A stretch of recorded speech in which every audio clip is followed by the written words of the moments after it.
Pete's Pigskin Previews brought to you by Raider Pump and Supply. Comprehensive looks at a record 83 area high schools this season, from 6-man to 6A, plus homeschool taps and even New Mexico, all leading up to the start of end zone coverage in late August.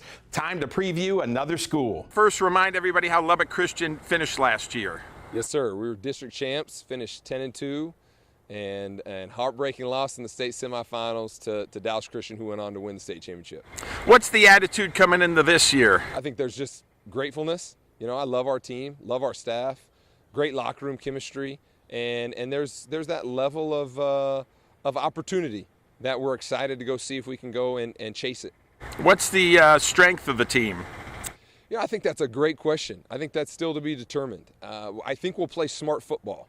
I think we'll be really efficient with the ball. I think in money downs and red zone situations, I think we'll be really successful in those areas. You get what you emphasize. We've typically had really good success there, but that remains to be seen. Is how we play in the trenches, how we run the football. Those are great questions that fall camp will help us understand.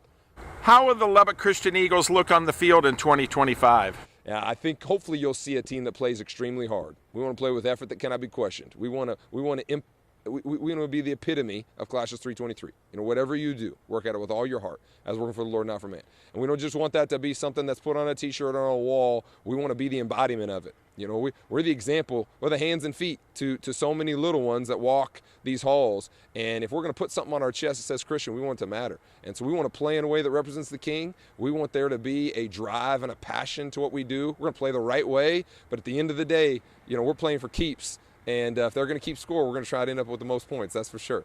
Talk about your non-district schedule. Oh, man, we open up with Wink, elite program. Coach Gibson down there, what they've done. They returned 10 starters back on offense, 8 on defense.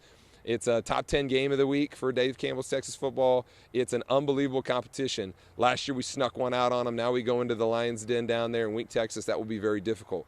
We come back with Sundown, returning to everybody. Coach Rogers does a great job there. Really going to have a big year for them. And then we get Stanford. Well, how about that? They're state champs, one play away from being state champs, I should say, in overtime, fell in overtime. Really quality program. Coach Hutch down there taking care of them. Wellington, we've beaten them 3 years in a row by a combined massive 7 points. And so Wellington is a hard-nosed, tough program. Coach Profit's elite. They're coming for blood. We get New Deal and Coach Hill, great staff, experience. You will not trick those guys, smart, hard-nosed. And then we're crazy enough, we had a team drop us, and so we decided to pick up Prosper Richland, 5A out of Prosper, Texas. They're coming out here, fancy charter buses and whatnot. They got the second biggest blow up in Texas, whatever that means. One of my staff members told me that yesterday. So we're excited to host a really great up-and-coming Coach Gilchrist-led Prosper Richland program who will be here with some quality athletes. And that wraps up an extremely difficult non-district.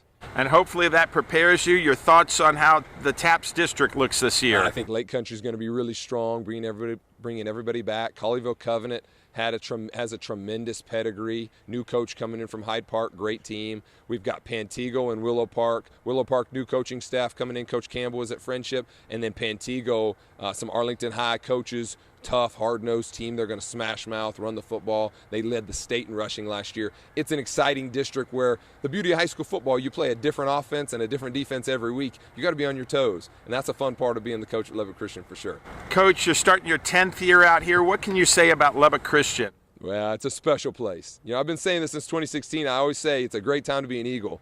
And the cool part is it's never been more true than today. I mean, you look at the facilities, you see the coaches that we've been able to bring in, the high-quality families we're attracting. I think high achievers attract high achievers. It is an elite time. It is a special time, and it's a blessed time to be an Eagle. And then, Coach, what are the goals for the Lubbock Christian Eagles? Yeah, the goals are we want to do the most that we can with what we have individually and collectively. We want to take the talents. We want to steward the resources, the raw materials, in the best possible way. And what we do is we just call that a max out. And so our pursuit is to try to maximize the talent, the time, and the opportunity that we have with these boys in this special season of life. And so we take it serious, but we're also excited for the challenge. Anything else you want to add? Go Eagles.